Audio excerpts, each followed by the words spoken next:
She killed my best friend. In college, my best friend and I had a summer job culling trees from a property 50 kms, 30 miles, from the nearest hospital/ambulance station.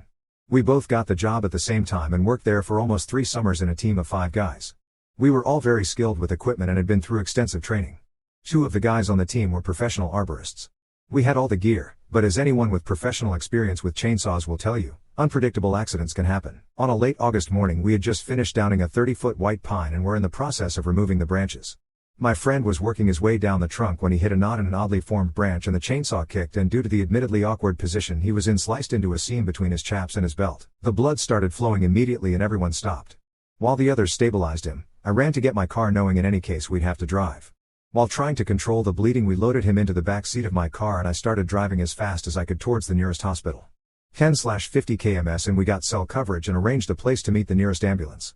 I knew we had to get him in fast as we were having trouble controlling the bleeding. When I reached a 4-lane highway I started going faster than I had ever driven before. While in the middle of nowhere most people would see me coming and move to the right lane, slower traffic keeping right, but as we got closer to town we started coming across packs. It was 25/50 kms to the hospital that we came across a white Nissan Altima and a Subaru Forester that blocked us in. I can still remember the license plates of those 2 cars to this day. She was doing everything to ensure I didn't pass. She slowed up down from 90 to 75 km per hour, speed limit is 100 km per hour, till to 60 miles per hour. We were stuck. It was this way for a solid 10 minutes. It wasn't until we got to the next exit ramp that I was able to pass on the inside and get by. By this point most of our clothes had been used to help soak up the blood/applying pressure. Frustrated, one of the guys threw a t-shirt that was dripping in blood out the window as we passed and hung out to give them a wave. He, like all of us, was covered in blood. The blood-soaked t-shirt landed midway up the hood of the white Altima, leaving a streak as it slid/rolled up and over the windshield. 5 kms, 3 miles down the highway, we were joined by a highway patrol officer who matched our speed and helped to clear the way to the ambulance waiting a further 2 miles down the road. By that point the bleeding had slowed and my friend had a very weak pulse. The ambulance crew was ready and waiting and transferred him within seconds of our arrival. I jumped into the ambulance and we all took off. Sadly the friend died a few minutes later, 1 kilometer from the hospital. My friends were at the side of the road explaining the situation to the police officer when the white Altima showed up. I wasn't there for this part, so I'm going by the stories they told me. Anyways, she stopped and approached the officer in such a way that she couldn't see the blood-soaked guys.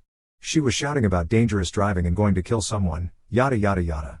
The officer brought her around to look at the inside of my car, which was covered in blood, and then pointed to the other 2 guys from my crew who were covered in blood from head to toe. He explained there was a medical emergency and asked if what we had said about her impeding the flow of traffic was correct. He cited her for a number of things, including unnecessarily slow driving and dangerous driving. While he was writing the ticket he was informed of the death of my friend in the ambulance. The guy stopped writing the ticket to come over and tell the guys what happened. He opted to not tell the lady in the Altima, but the other guys on the team sure let her know. The guys got in the car and came to meet me at the hospital where we were going to meet with police to explain the situation.